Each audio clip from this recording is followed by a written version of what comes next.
For many years, I spent a lot of time reading books and really trying to learn as much as I could from as many different perspectives as possible. And I feel like I did this mainly because I was working on my own identity and understanding who I am and my place in the world, and feeling the intense sense of there's so much that I don't know, and there's so much that these other people know, and therefore if I study these other people, then I will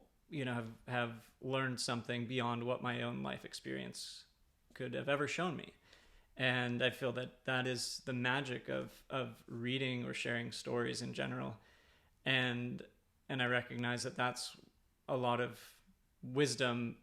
is gleaned from other people, and at the same time we have to have our own experience to back that up. And in coming to this place of I want to learn as many things as possible because I want to learn who I am, I don't feel like that actually works. I feel like you can figure out who you are not, and you can definitely figure out what you resonate with. But in general, I feel like life experience is the only way to really figure out who you are, and that there is a benefit to reading books, and there's a benefit to talking and learning from other people, peers, mentors, whatever, positive influences that you have in your life. And at the same time, it all of that external stuff will be magnified like 1,000-fold when you really take it into your heart and apply it, use it, and it's not just a theory. So this big idea that came to me was the concept of individuation. And as I'm sparkling in the sunlight here, the concept of individuation first came to me through Carl Jung, who is a famous depth psychologist, was at one point a student of Sigmund Freud, who's the father of psychology in many ways. Carl Jung kind of took a little bit different stance than Freud in terms of the general approach to the psyche. Jung was more focused on let's say what they had in common was this kind of simple concept of the id, the ego, and the superego. And this simple psychological mechanism of the lizard brain, the caveman, and then the evolved wizard. So in the middle between the lizard and the wizard is us often. And in the sense of where we are, where we're going as a species, is that our evolution has taken many steps to get us where we are, because at some point we did just have the lizard brain, and we've had to develop this conscious brain, but now we've kind of got this extra super conscious, very evolved hive mind. That is the reason why we have survived as humans, is because of our social nature. So I'd say a lot of our connection to even a higher power often is, it feels like it's mediated as a social evolution, and that this could be described as unity consciousness, that when we have the awareness that we are completely interconnected, that is actually kind of a social experience, and it's also a deeply internally rooted one. Anyways, so Carl Jung, Sigmund Freud both had this same sort of idea of the id, ego, superego, or the unconscious, conscious, and superconscious, which actually relate in the brain to the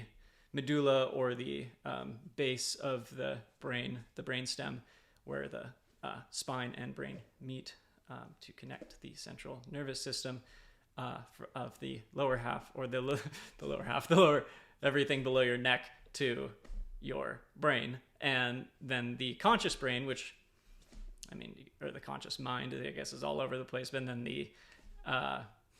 super conscious mind, which maybe more of the prefrontal cortex or the pineal gland and things like that. So not that we have to rationalize or reduce these any of our experience to either psychological or biological concepts, but it's just helpful to see that human evolution has both a psychological and a biological basis, and it has been elucidated by these very kind and visionary humans over the years. So anyways, so Carl Jung for me has played the role of the wise Merlin elder who brought a lot of the things that I've learned about the esoteric and yoga and that sort of philosophy into a grounded medical practice and psychological worldview that brings in not just, say, neurobiology, but also the more fascinating elements of human history, like mythology, and how we bridge the gap between psychology and mythology, because when we understand that we're living in our own mythology of the modern world, and at the same time we have a lot of mythologies to draw on from all the cultures before us, we can understand that mythology is a lens for the psychological narratives that we're telling ourselves, either individually or collectively, and that being able to change those narratives or write new ones is largely up to the individual to change his or her relationship to the collective and decide that there's a different story that needs to be told than whatever the status quo is. And now that's happening more than ever, and we're all empowered more than ever to be able to do that. And that's a beautiful thing that we can all be grateful for, at least, is regardless of censorship, is having some semblance of the freedom of speech as a very simple one, and the freedom to connect and be able to bridge ideas that are often contradictory, or at the very least, understanding that they're, if we have our Venn diagram of the two overlapping circles, understanding oftentimes that when we have two different perspectives, there's a much greater chance of finding truth, because you'll be able to see through both people will see through the other side's ignorance, and then be able to merge at a common place in the middle, where it's like, obviously in politics, the simplest thing is how do we all get along, or something like that. In the world at large, there's any number of stressors and threats and things like that people face and that are actively happening, just in terms of the climate, in terms of the economy, and in terms of just humans in general, just our ability to get along. And so as we move into this space of what can I do, who am I, why am I here, and what is my role in this entire thing, it doesn't have to be about saving the world. It doesn't have to be this grand mission that you feel maybe is something that depending on what your selective pressures are to adapt to your environment, maybe you'll just feel like I just want to keep moving in the same way so that the boat doesn't rock too much, and that sometimes can be a great thing. Sometimes it can be another good thing to just stop something, to just be like, okay, this thing that is a part of my life does not need to be this habit, or this location, or this whatever.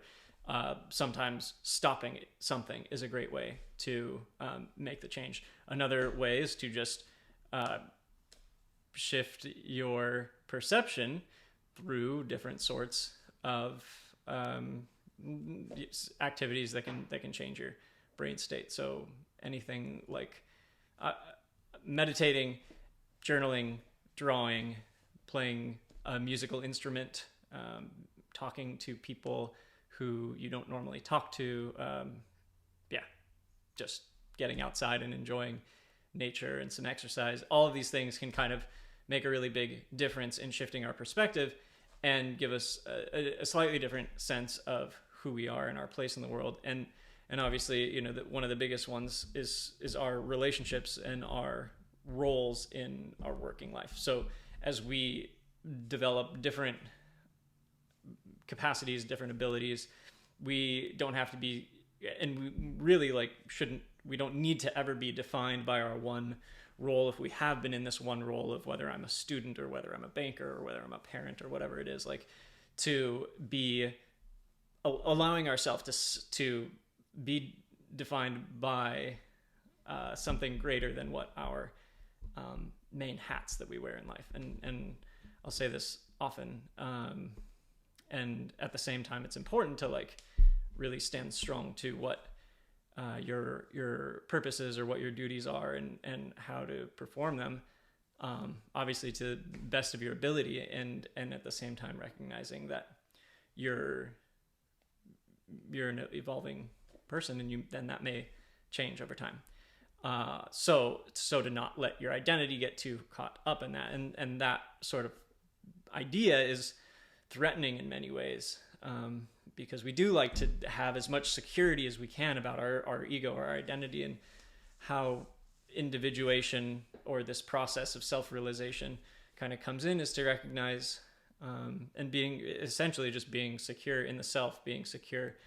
in your soul of who you are, and knowing who you are, and knowing that wherever you go, wherever you walk, you're bringing yourself with you, and therefore that's the highest teaching, or the highest purpose that you can give to the world, is just being alive in yourself, and knowing that the fullness of yourself is, in whatever situation you find yourself in, going to bring more to the table than was already there. And that essentially, like, how we find ourselves is just by showing up, and we often can be surprised at how that happens, and pleasantly surprised in terms of just, oh my gosh, I did not know that I was capable of doing that. And that is one of the best feelings that any of us can have, is to just step outside of our comfort zone. Or as Terence McKenna would say, you have the fear of the abyss until you dive in and realize it's a featherbed, something along those lines. So yeah, just in this process of recognizing our true identity, true purpose, true individuality, is a real beautiful source of human evolution from whatever standpoint you want to take. So thank you for watching. Peace. I will see you next time.